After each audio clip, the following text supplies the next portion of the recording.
제3제국 시절 수백만 명의 소녀들이 사고방식, 신체 그리고 사회에서의 역할의 모든 측면을 형성하도록 설계된 구조에 징집되었습니다.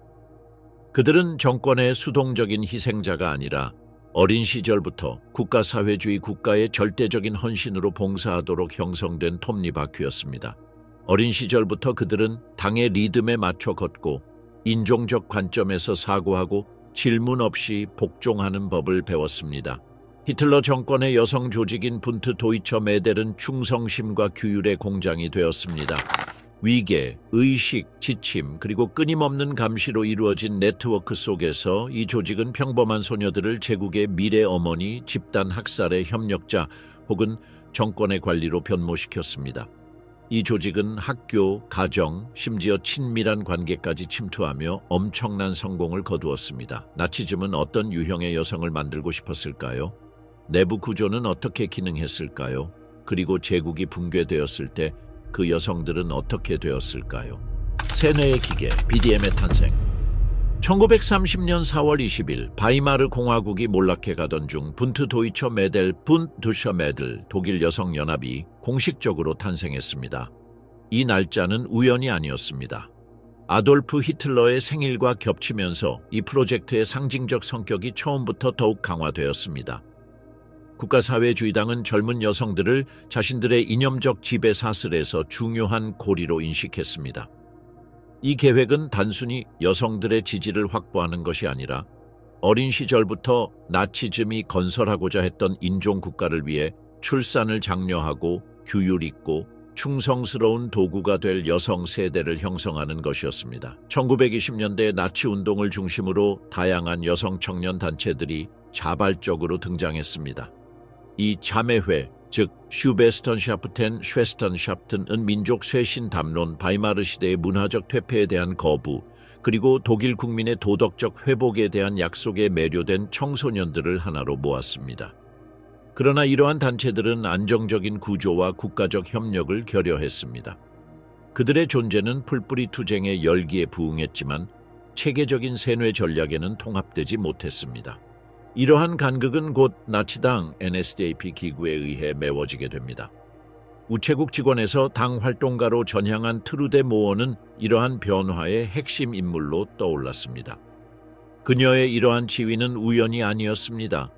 그녀는 나치 여성상을 가장 순수한 형태로 대표했습니다. 그녀는 노동자 중산층 출신으로 전통적인 가치관을 재현했으며 운동에 대한 확고한 충성심을 보여주었습니다. 1934년 그녀는 BDM의 최고 책임자인 제국 참고인 라이크스 레퍼런틴으로 임명되었고 이 직책을 통해 여성 청년 단체의 전면적인 재편을 추진했습니다. 그녀의 지휘 아래 분산된 단체들은 나치당 NSDAP의 조직 모델을 본뜬 위계적 구조로 통합되었으며 명확한 지휘 체계, 표준화된 절차, 그리고 상시적인 감독이 이루어졌습니다. 1933년 히틀러의 권력 장악은 독일 조직의 판도를 근본적으로 변화시켰습니다. 글라이히샬퉁, 디라이크샬퉁, 즉 조정 과정은 단순한 행정적 구조 조정이 아니라 사회생활의 모든 측면을 관통하는 진정한 문화혁명이었습니다. 이러한 맥락에서 BDM은 당과 동맹을 맺는 조직이 아니라 여성 청년 조직을 완전히 독점하게 되었습니다. 1933년부터 국가의 통제를 받지 않는 모든 여성 청년 단체는 해산되거나 흡수되거나 금지되었습니다. 전략은 치밀했다. 경쟁 단체들은 하나씩 무력화되었다. 가톨릭 소녀연합, 카토리샤 매티엔분의 융메델 그룹회, 중메델 그룹회처럼 상당한 저항을 견뎌온 가톨릭 단체들은 조직적인 괴롭힘을 당했다. 내무부는 경찰과 행정기관을 통해 지역 지도자들을 체포하고 교회 재산을 압류하고 딸들의 BDM 통합을 거부하는 가정에 경제적 제재를 가했다. 이러한 제거는 직접적인 무력에만 의존한 것이 아니었다. 정권은 BDM을 현대적이고 애국적이며 사회적으로 명망 있는 선택지로 제시하는 전국적인 선전 캠페인을 전개했다. 1936년 12월 1일은 결정적인 전환점이었습니다. 제국 청년법의 공포는 모든 자발적 참여의 흔적을 없앴습니다. 그 이후로 모든 10세 독일 소녀는 국가사회주의 훈련 시스템에 자동으로 등록되었습니다.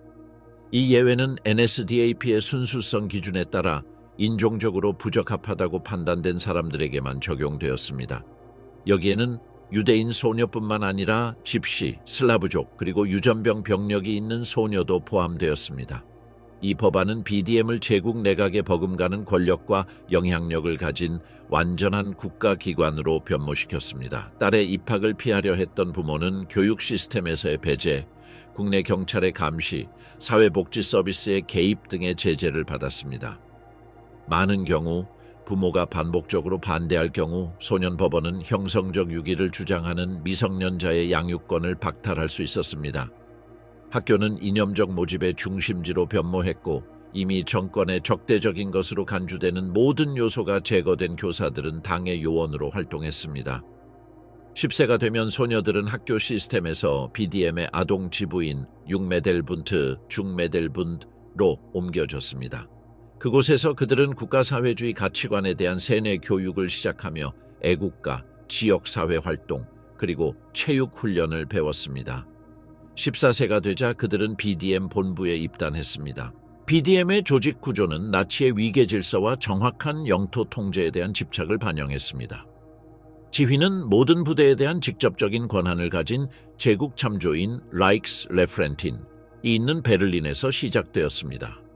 그곳에서 권력은 지역 케비엣, 지구 가우, 소구역 운터가우, 그리고 지역 집단 기루페으로 나뉘었습니다. 각 집단에는 각 구성원의 출석, 신체 활동, 사상적 태도, 도덕적 행동에 대한 평가가 포함된 개별 파일을 관리하는 총통 퓨레린 지도자이 있었습니다. 1939년까지 BDM은 전례 없는 침투율을 달성했습니다. 300만 명이 넘는 젊은 여성이 공식적으로 통합되었는데 이는 독일 제국 여성 청년 인구의 거의 90%에 해당합니다. 이러한 영향력 덕분에 BDM은 세계 최대 규모의 여성 조직이자 매우 효과적인 이념 통제 도구가 되었습니다. 이러한 수치는 제국 청년 지도부 라이크주겐퓨룽의 공식 보고서를 통해 확인되었는데 이 보고서는 소속, 타령, 활동, 영토 확장에 대한 정기적인 통계를 발표했습니다. 이러한 성장은 단순히 법적 강압의 산물만은 아니었습니다. 정권은 지역사회의 압력, 제도적 통제, 그리고 감정적 조종을 모두 동원했습니다. 체제 밖에 남아있던 소녀들은 고립, 조롱 또는 배제에 직면했습니다.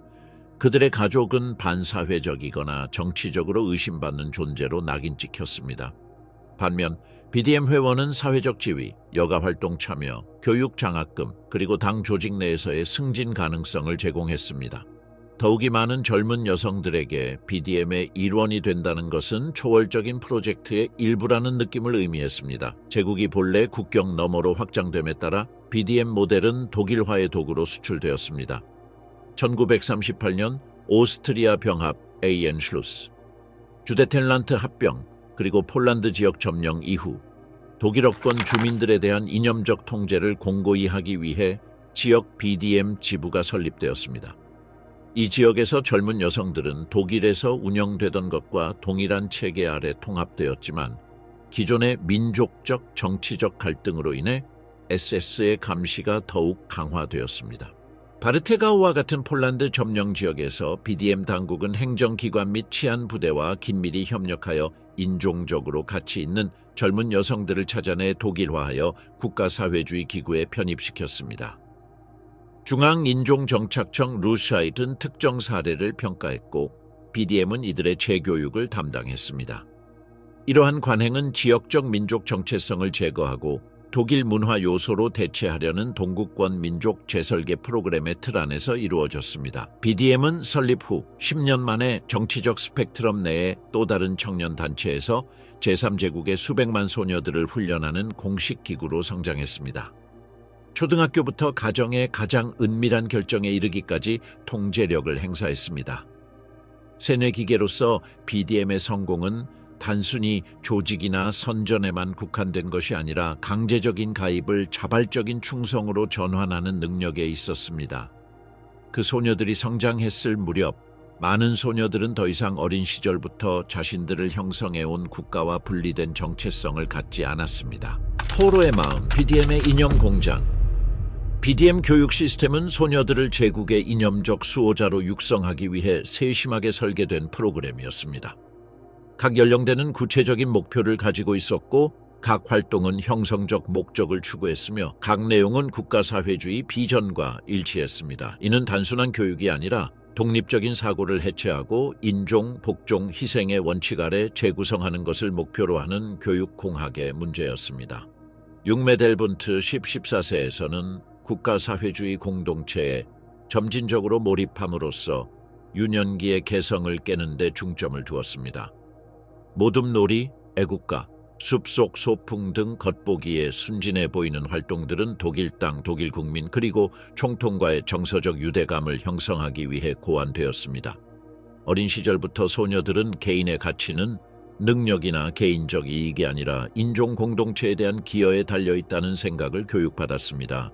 그들의 정체성은 의지가 아닌 혈통으로 정의되어야 했습니다. BDM 본교 14, 18세로의 진학은 집중적인 세뇌의 시작을 알렸습니다. 여기서 생물학적 사입이 과학에 기반한 체계적인 인종교육 단계가 시작되었는데 이는 인간의 차이를 불변하는 생물학적 위계로 제시했습니다. 젊은 여성들은 아리아인을 구분하는 것으로 여겨지는 신체적 특징, 즉 두개골 비율, 눈 색깔, 얼굴 대칭, 키, 뼈 구조 등을 연구했습니다. 우생학을 정당화하기 위해 조작된 유전적 유전과 멘델의 법칙에 대한 기본 개념 또한 도입되었습니다. 인종교육은 이론에만 국한되지 않았습니다. 소녀들은 사진 분석을 통해 인종을 파악하고 인체 계측기를 사용하여 자신의 두개골과 얼굴 비율을 측정하고 인간 집단을 생물학적 가치에 따라 분류하는 시뮬레이션에 참여하는 등 실제적인 실습을 진행했습니다. 이러한 활동은 아리아인의 우월성을 강화했을 뿐만 아니라 인종차별을 과학적 진실로 자연스럽게 받아들이게 했고 예비 어머니들이 결혼 및 출산 결정에 인종적 기준을 적용할 수 있도록 준비시켰습니다. 이념적 체계화는 신중하게 고안된 교육학 문헌에 의존했습니다. 독일 여성에게 가는 길, 디에웩 zum Deutschen Mädchen이라는 교본은 국가사회주의 여성 행동의 성경과 같은 역할을 했습니다. 거기에는 순수함, 성적 순결과 인종적 청결, 규율 권위에 대한 절대적 복종, 그리고 희생 개인의 욕망보다 국민의 필요를 우선시하는 것이라는 근본적인 미덕이 기술되어 있었습니다. 이는 생물학과 윤리를 융합하고 수백만 청소년의 일상적 행동을 규제하는 도덕 규범이었습니다.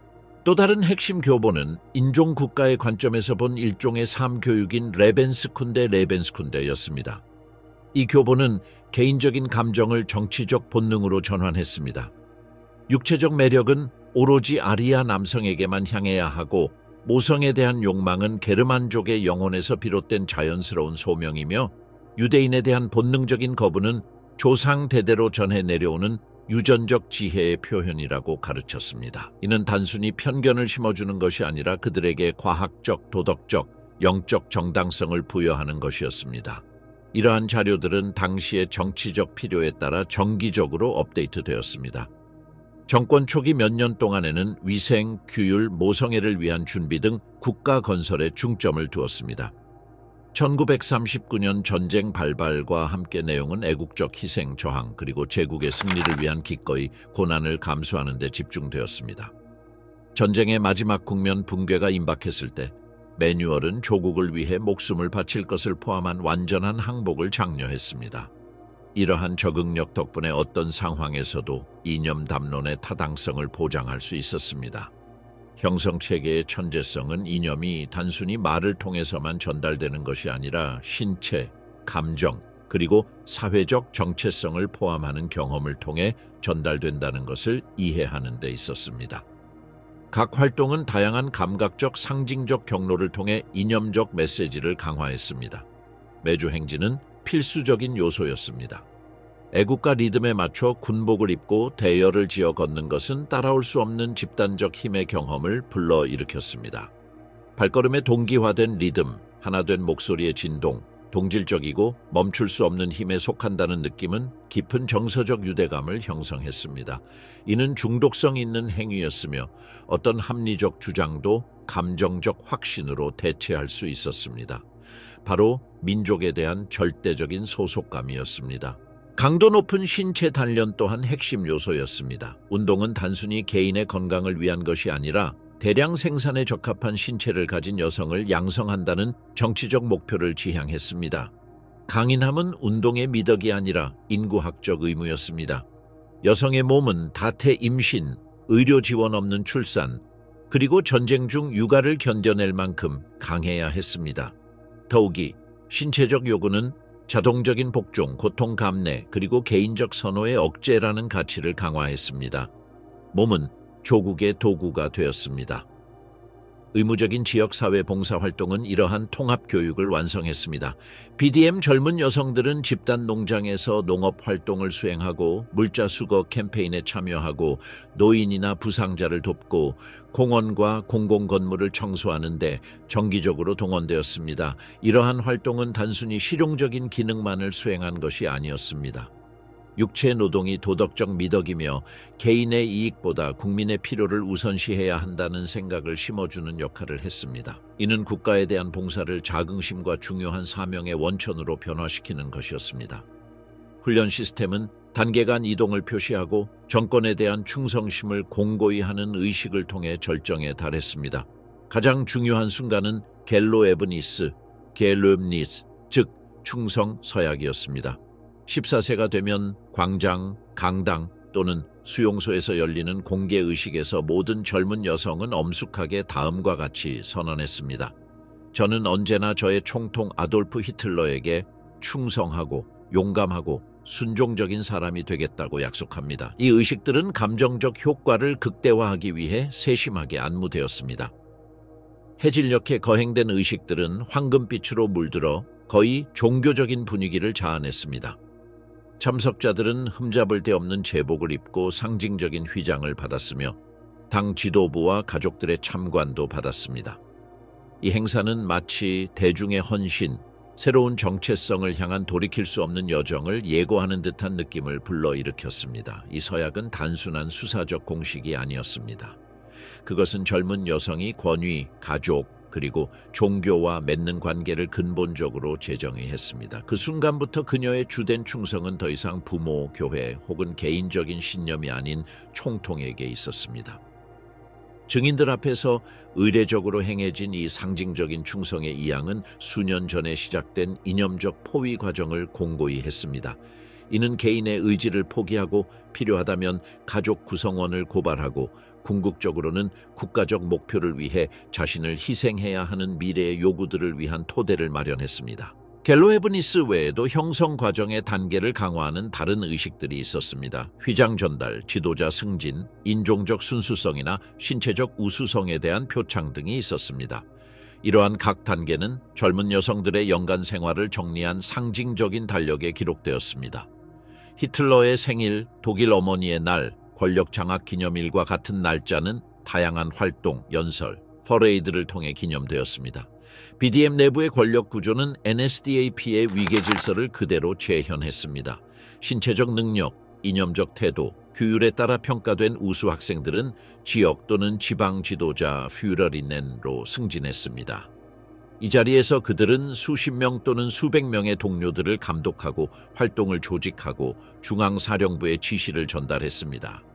이러한 내부 승진 시스템은 이념적 경쟁을 조장하고 절대적인 수능을 유도하며 당 기구나 친위대 SS에서 더 광범위한 기능을 수행할 수 있는 여성 청년 엘리트를 형성했습니다. BDM 교육 시스템은 단순한 청소년 활동 네트워크가 아니었습니다. 인간을 변화시키는 완벽하게 기름칠된 기계였습니다. 그 효능은 전달되는 내용에만 있는 것이 아니라 그것을 구현하는 방식, 즉 의례적 반복, 신체적 훈련, 그리고 신체와 이념의 공생에 있었습니다. 궁극적인 목표는 강하고 순종적이며 순수하고 자신의 몸과 마음, 그리고 자손을 통해 국가에 봉사하는 것이 자신의 사명이라고 확신하는 새로운 독일 여성 계층을 만드는 것이었습니다. 아리아 여성성, 제3제국에 의해 재설계된 여성, 제3제국은 단순히 여성을 억압한 것이 아니라 여성성을 인종공학의 도구로 전환하기 위해 전략적으로 여성을 재창조했습니다. 정권의 비전은 명확했습니다. 바이마르 시대에 해방된 여성을 무력화하는 것만으로는 충분하지 않았습니다. 제국의 생물학적, 이념적, 정치적 요구에 부응하는 새로운 여성적 원형을 구축해야 했습니다. 나치 여성의 이상은 겉보기에 모순되는 특징들을 결합했습니다. 육체적 강인함과 정신적 종속성, 도덕적 순수성과 생식 기능, 역할에 있어서는 전통주의, 방법론에 있어서는 현대성. 이 모델은 19세기의 부르주아적 여성상, 즉 약하고 의존적이며 장식적인 모습과 20년대에 등장한 도시적이고 자율적인 여성상을 모두 거부했습니다. 정권의 눈의 전자는 연약하기 때문에 인종혁명의 무용지물이었고, 후자는 개인주의, 공적 삶, 그리고 나치 담론이 볼셰비키와 유대인의 퇴보라고 일컫는 것으로 인해 기형화된 위협으로 여겨졌습니다. 나치 여성은 완전히 다른 존재여야 했습니다.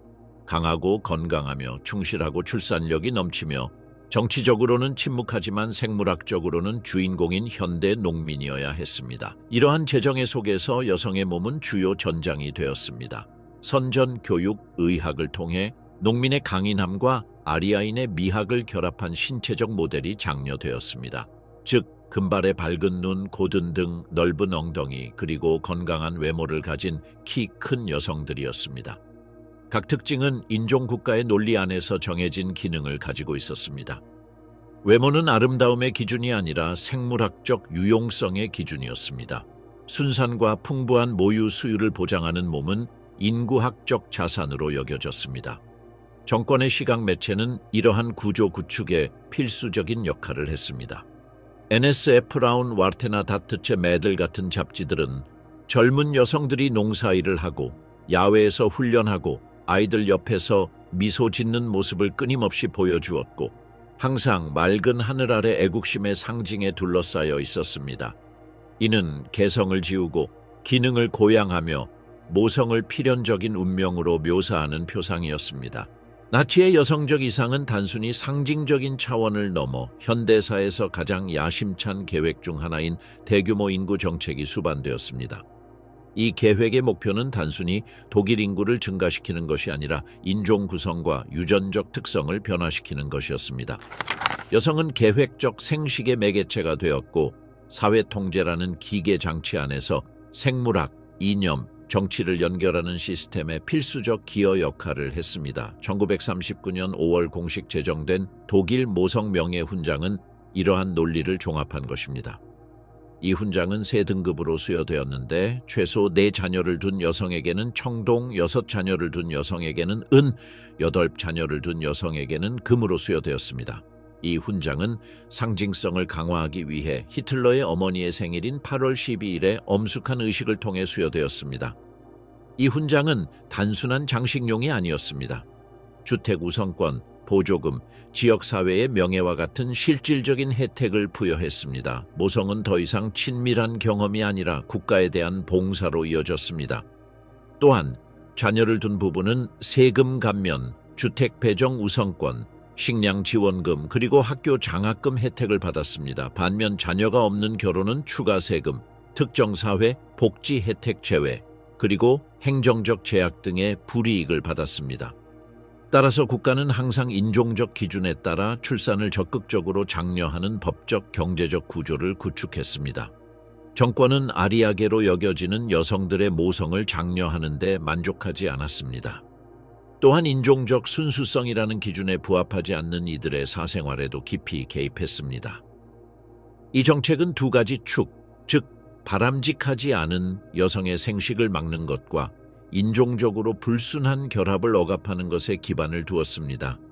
1933년 7월에 승인된 유전질환 자녀 예방법은 이러한 방향으로 나아가는 첫 번째 중요한 발걸음이었습니다. 이 법은 정신지체, 조현병, 간질, 만성 알코올 중독, 유전성 실명, 청각장애, 기형 등 다양한 질환을 가진 사람들에게 의무적인 불임 수술을 시행하도록 규정했습니다. 특별 유전 건강재판소 이압게슨테이츠게리시티가 설립되어 사례를 평가하고 절차를 명령했습니다.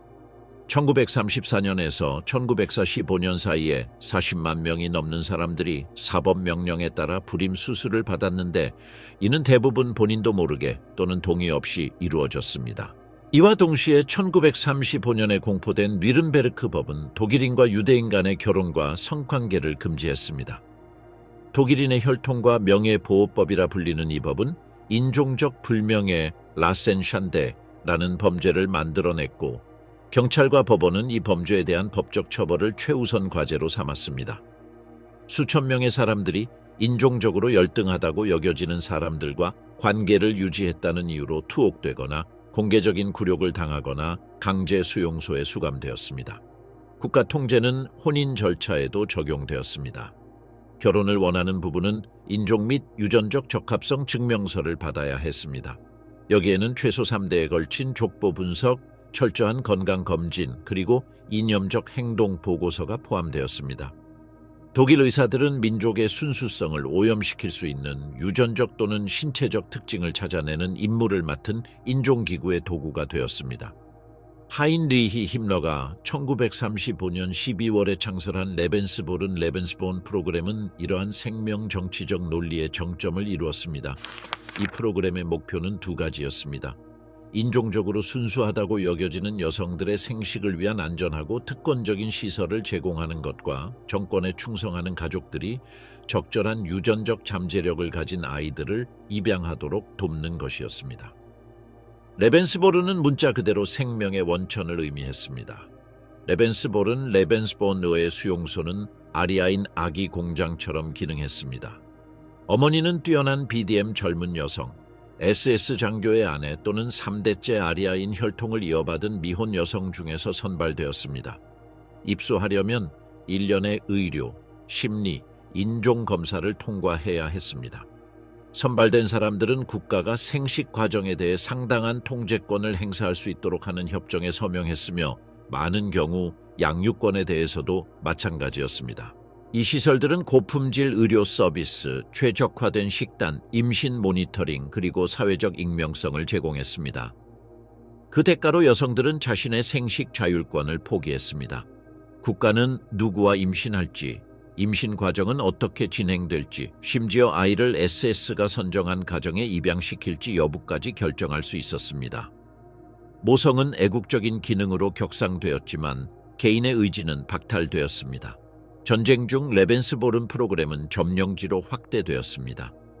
노르웨이에서는 지역 여성들이 독일군과 관계를 유지할 수 있도록 여러 가정이 조성되었습니다. 이러한 결합에서 태어난 아이들은 귀중하게 여겨졌고 많은 경우 독일 제국으로 이송되어 독일인으로 양육되었습니다.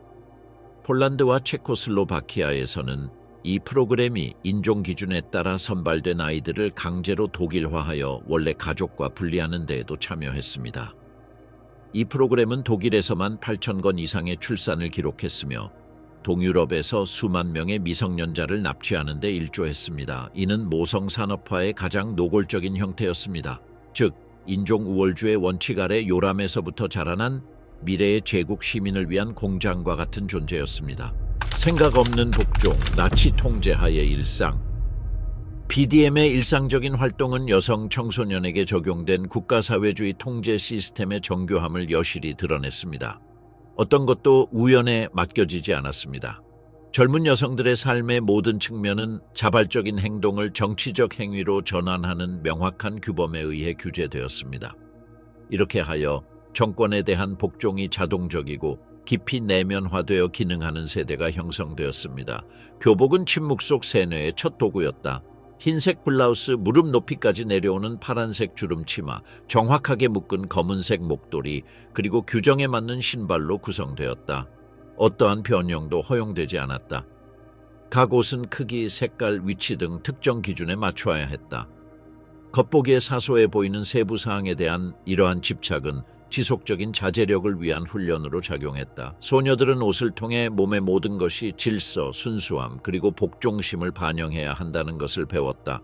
제복의 수놓아진 휘장은 회원을 구별하는 데 그치지 않고 지속적인 위계 질서를 확립하는 상징적 체계를 확립했습니다. 만자완가 그려진 붉은 마름모가 기본 상징이었지만 리더십, 뛰어난 운동 능력, 이념적 업적, 연공서열 또는 특별한 공로를 나타내는 수십 가지의 보완적인 휘장이 있었습니다. 따라서 제복은 내부 지위를 나타내는 시각적 언어로 기능하여 인정을 위한 끊임없는 경쟁을 불러일으켰습니다. 회원 자격만으로는 충분하지 않았습니다. 충성심과 헌신으로 탁월해야 했습니다. 제복 외에도 흠잡을 데 없는 신체 표현이 요구되었다. 머리카락을 정돈하고 자세를 바르게 하고 손톱을 깨끗이 하고 화장을 하지 않은 상태여야 했다. 모든 신체적 특징은 정직함, 순결함, 그리고 규율을 나타내야 했다. 여성적 미학은 개인주의적이거나 관능적인 요소를 모두 배제했다. 이는 유행의 문제가 아니라 이념의 문제였다. 몸은 집단적 이상에 대한 완전한 복종을 반영해야 했다. BDM 회원들의 일주일 생활은 엄격하고 체계적인 일정에 따라 진행되었으며 즉흥 연주나 자유로운 여가 활동은 허용되지 않았습니다.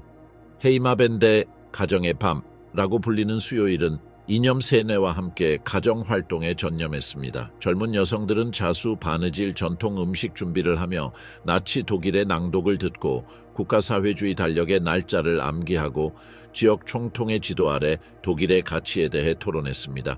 토요일은 집중적인 체력 훈련을 위해 마련되었습니다.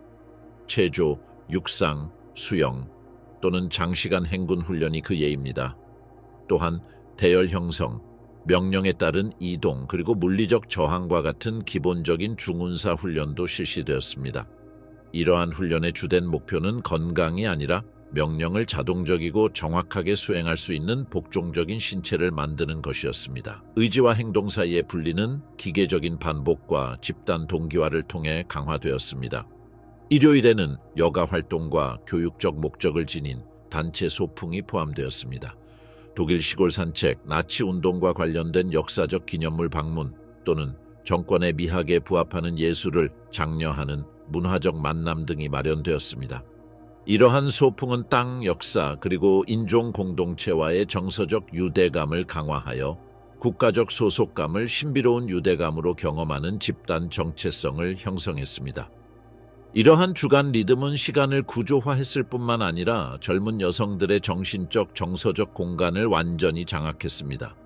활동은 개인적인 관심사를 발전시키거나 자기 성찰을 할 여지를 남겨두지 않았습니다. 매 시간은 가치관, 생각 또는 행동을 강화하도록 설계되었습니다. 자발적인 여가는 도덕적 약함이나 개성을 추구하는 경향의 표시로 해석되었는데 두 가지 모두 일탈적인 특성으로 여겨졌습니다. BDM 내에서의 복종은 지속적인 감시와 점진적인 처벌을 결합한 복잡하고 효과적인 징계 시스템을 통해 유지되었습니다. 위반 사항은 계층적으로 분류되었는데 지각, 부주의한 제복, 소극적인 태도와 같은 사소한 잘못부터 총통 비판, 반항적 태도, 인종적으로 부정한 사람과의 접촉과 같은 중대한 범죄까지 다양했습니다. 제재는 점진적으로 이루어졌습니다. 구두 경고, 기록상 부정적인 보고, 활동 일시 중단, 그리고 심각한 경우에는 조직에서의 영구 제명까지 포함되었는데 이는 가족, 학교, 그리고 지역사회의 부정적인 결과를 초래했습니다. BDM에서 제명된 한 젊은 여성은 불충실 혐의로 간주되었고 그녀의 가족은 국가에 잠재적으로 적대적인 인물로 낙인 찍혔습니다. 내부 고발 시스템은 가장 왜곡된 통제 수단 중 하나였습니다. 젊은 여성들은 동료들 사이에서뿐만 아니라 자신의 집에서도 의심스러운 행동을 보고하도록 적극적으로 유인되었습니다. 의심을 표하는 부모, 정치적 농담을 하는 형제자매, 교육과정에서 벗어나는 교사는 국가의 비자발적 대리인으로 전락한 딸과 학생들에게 고발당할 수 있었습니다. 이러한 역학은 가족 간의 신뢰를 훼손하고 전통적인 정서적 유대감을 넘어 BDM을 주요 충성 구조로 자리매김했습니다. 지역단체들은 총통 퓨러린넨 내의 감독을 받았고 총통은 지구 및 지역 차원의 정기 보고서를 보냈습니다. 이 보고서에는 개인 행동, 출석률, 이념 수행, 그리고 가족 태도에 대한 관찰 결과가 포함되었습니다. 이렇게 하여 모든 젊은 여성은 끊임없는 감시를 받았고 어떤 일탈이라도 반향을 불러일으킬 수 있었습니다. BDM은 가장 무해한 활동조차 세뇌 도구로 전락시켰습니다. 어린이용 게임은 정권의 위계 구조를 반영하도록 변형되었습니다. 롤플레잉 게임에는 리더십, 복종, 감시, 내부적 파악 등의 시뮬레이션이 포함되었습니다. 인기곡은 애국심이 담긴 슬로건, 히틀러에 대한 언급, 인종적 순수성에 대한 시구 등으로 재편곡되었습니다. 심지어 공예품조차도 깃발, 상징, 총통 초상화, 당 기념 장식 등 상징적인 물건 제작에 집중되었습니다. 여름 캠프는 이러한 전면적 몰입 전략의 정점으로 여겨졌습니다. 도시 외곽 지역에서 진행되었고 1주에서 3주 동안 지속되었습니다. 그 기간 동안 젊은 여성들은 BDM이 완벽하게 통제하는 환경에서 살았고 하루의 모든 순간이 통제되었습니다. 기상부터 취침까지 모든 활동은 육체노동, 이념 세뇌, 집단 의례, 그리고 끊임없는 감시가 결합된 엄격한 일정에 따라 이루어졌습니다. 이러한 수용소에서 소녀들은 의도적으로 가족과 익숙한 환경으로부터 분리되었습니다. 정서적 단절은 그들의 정체성을 재구성하는 데 도움이 되었습니다. 수용소의 공동체 구조는 가족 구조를 대체했습니다. 집단 생활은 사생활을 침해했습니다.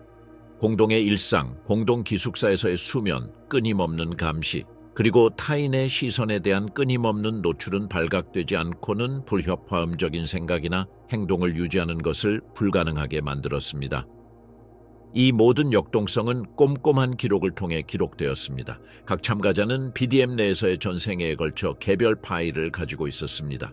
여기에는 진전, 제재, 강점, 약점, 리더십 포부, 그리고 행동 관찰 등이 기록되었습니다. 이 기록은 내부적인 목적뿐만 아니라 향후 국가 기능 채용의 근거 자료로도 활용되었습니다. 뛰어난 성적을 거둔 많은 젊은 여성들이 제국행정부, SS 보조군단 또는 단기 운영하는 고등교육 프로그램에 선발되었습니다. 반대로 저항, 수동성 또는 비판적 사고를 보이는 젊은 여성들은 문제적 요소로 낙인 찍혔습니다. 이러한 낙인은 시간이 지나도 사라지지 않았습니다.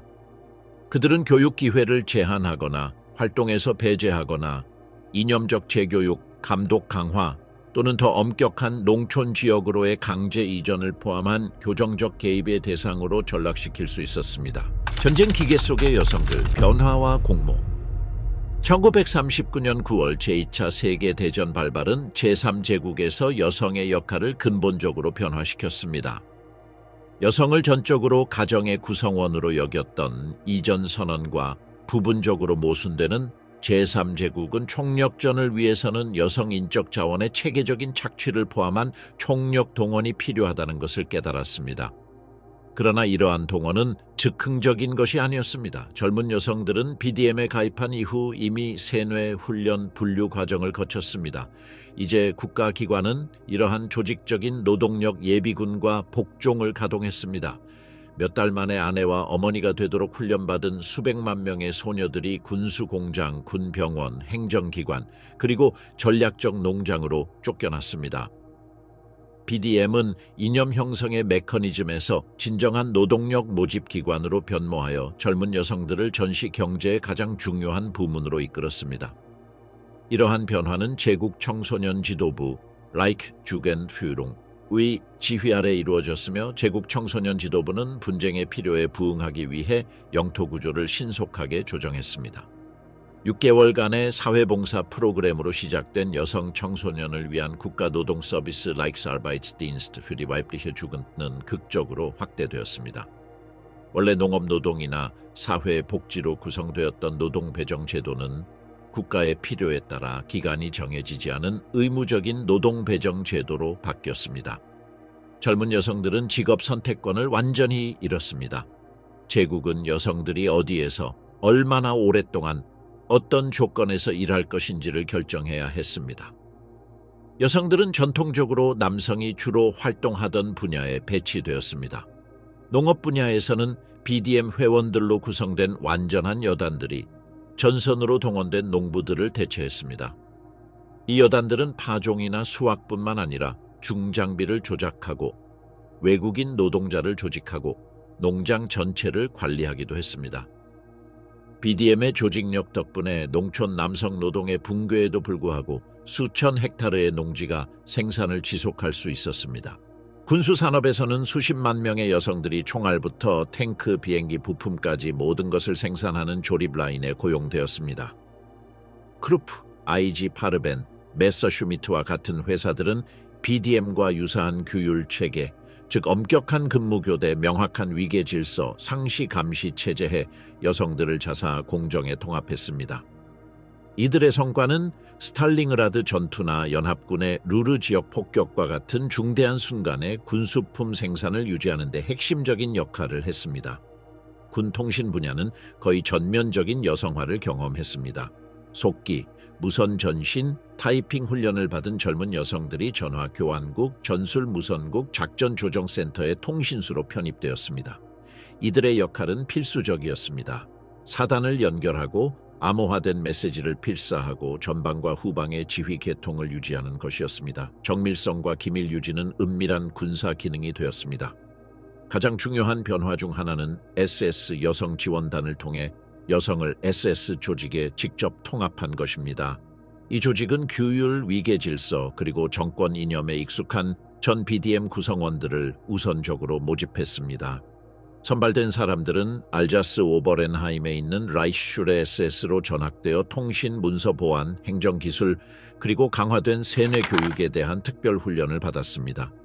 그들의 기능은 다양했습니다. 전화 교환수, 기록 보관자, 비서, 타이피스트, 통역가 등 다양했습니다.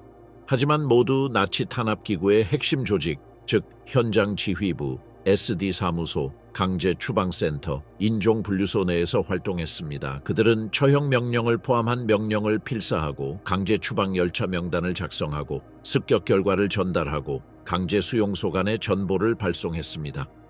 그들의 참여는 기술적이었지만 범죄와의 접촉은 절대적으로 이루어졌습니다. 비록 소수만이 신체적 범죄에 직접 가담했지만 일부 여성들이 BDM에서 적극적인 억압으로 전환한 사례는 기록되어 있습니다. 가장 잘 알려진 사례는 1923년에 태어난 이르마 그레제입니다. 그녀는 10세에서 18세까지 BDM에 입대했습니다. 그녀의 기록은 완벽한 출석률, 탁월한 성과, 그리고 모범적인 행동을 기록했습니다. 1942년 19세의 나이에 그녀는 수용소의 경비원으로 자원했습니다. 그녀는 아우슈비츠 비르케나우에 배치되었고 이후 베르겐 벨젠으로 옮겨져 잔혹 행위로 가장 잘 알려진 인물 중 하나가 되었습니다. 그녀의 행적은 복종, 이념 훈련, 그리고 권력의 정상화가 어떻게 학살에 대한 직접적인 공모로 발전할 수 있었는지를 보여줍니다.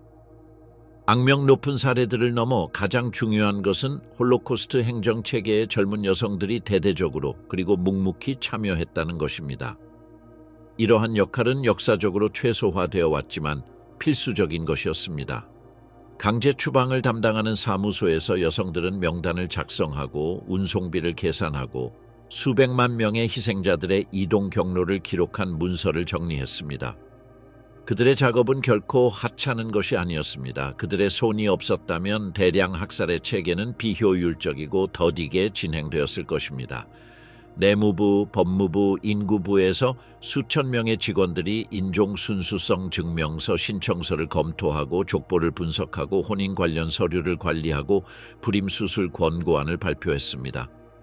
어떤 경우에는 이 여성들이 사실상 누가 살고 누가 죽었는지를 결정하기도 했습니다. 출생증명서 해석의 오류는 온 가족이 추방될 위기에 처할 수도 있었습니다. 보조기능 여성 모집은 루쉐이 인종 및 정착중앙청, 기록보관소에 정확하게 기록되어 있습니다.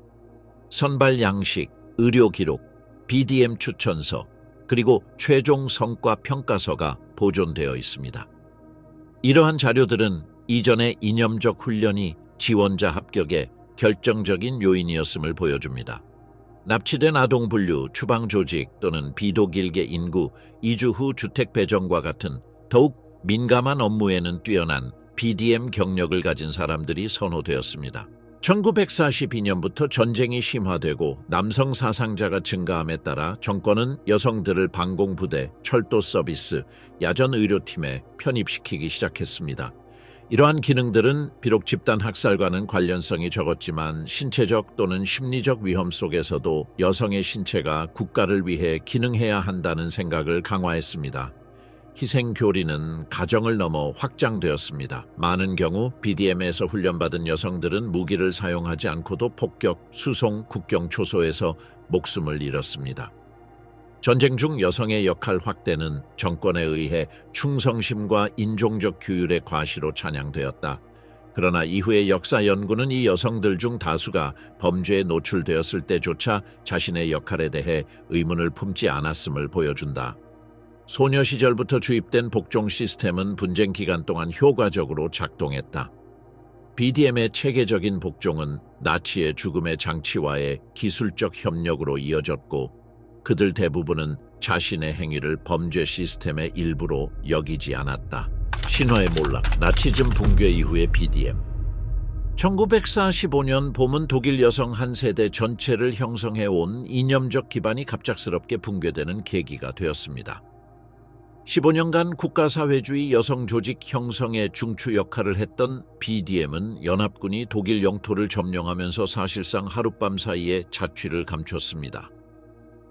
베를린의 BDM 중앙사무실은 소련군에 의해 점령당했고, 그들은 기록 보관소를 압수하고 지도자들을 체포했으며 시설을 군 막사로 개조했습니다. 서부 지역에서는 영국군과 미군이 유사한 조치를 취했습니다.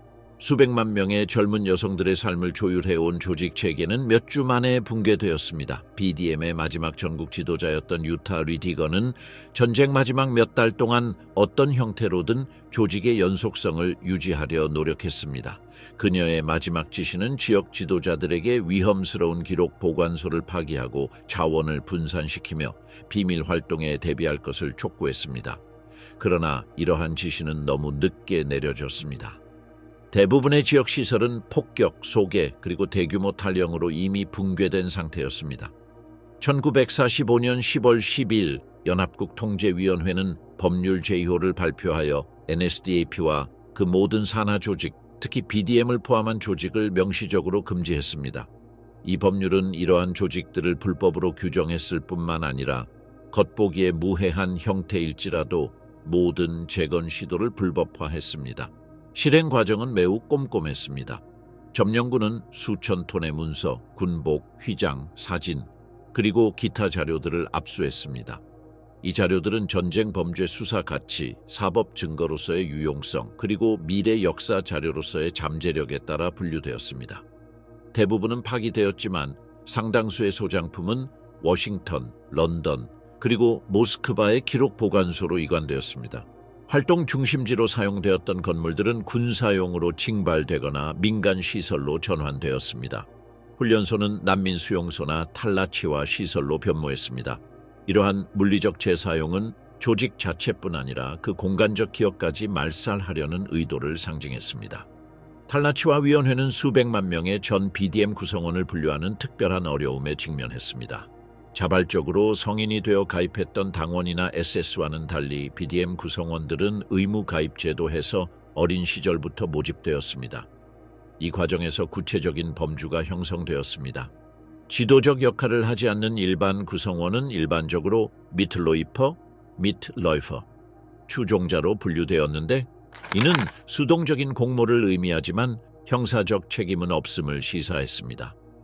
지역 및 지방 지도자들은 나치 정책 실행 과정에서 개인적 주도성을 평가하는 더욱 집중적인 조사를 받았습니다.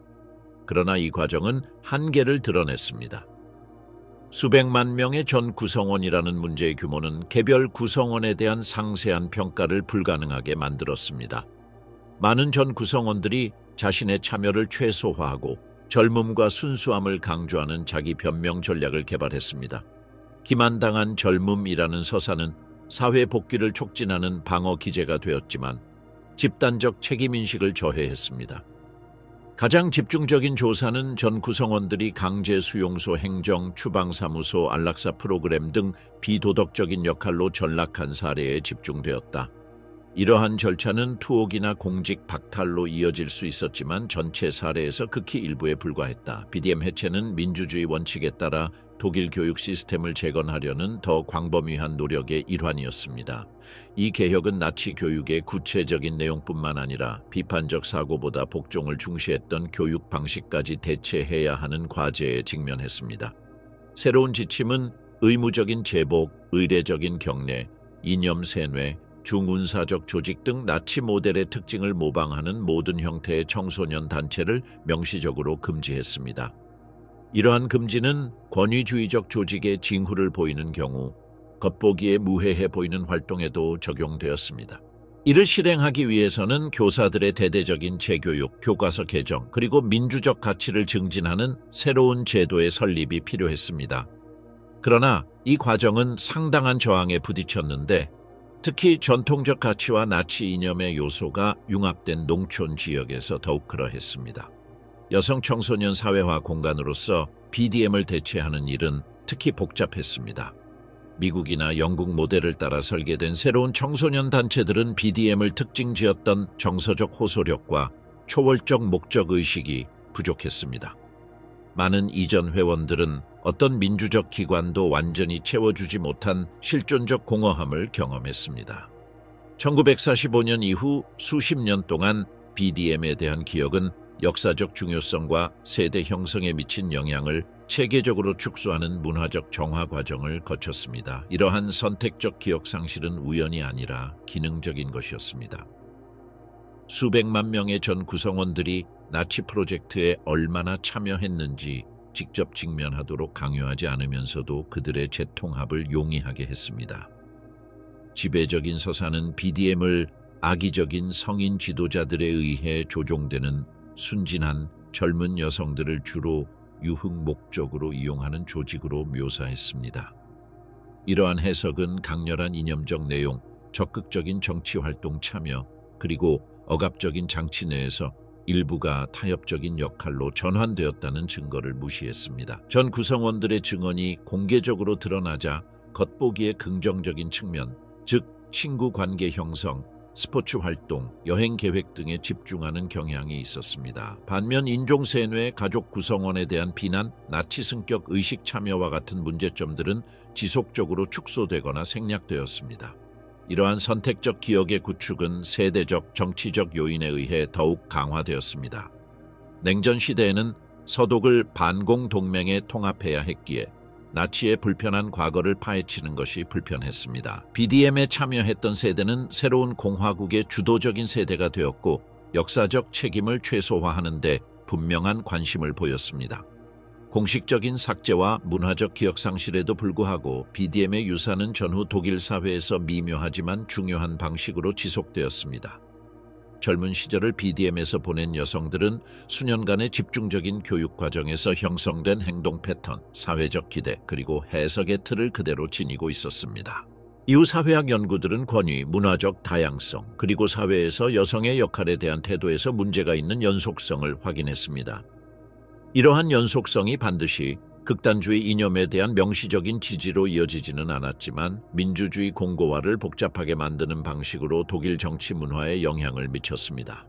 그 영향은 특히 교육계에서 두드러졌는데 많은 전 BDM 회원들이 교사가 되어 무의식적으로 권위주의적인 교육 방법론을 재현했습니다. 교육과정 내용은 바뀌었지만 교수법은 복종과 수능의 패턴을 빈번하게 반복했습니다. 가족은 이러한 유산이 드러나는 또 다른 공간이었습니다. 1950년대와 1960년대에 어머니가 된 전 구성원들은 나치 정권 시절 어린 시절의 경험을 통해 형성된 기대와 가치관을 자녀들에게 물려주었습니다. 이러한 전수는 의식적이거나 의도적인 것은 아니었지만 수십 년 동안 독일 정치에 영향을 미칠 문제적 태도를 영속시키는 데 기여했습니다.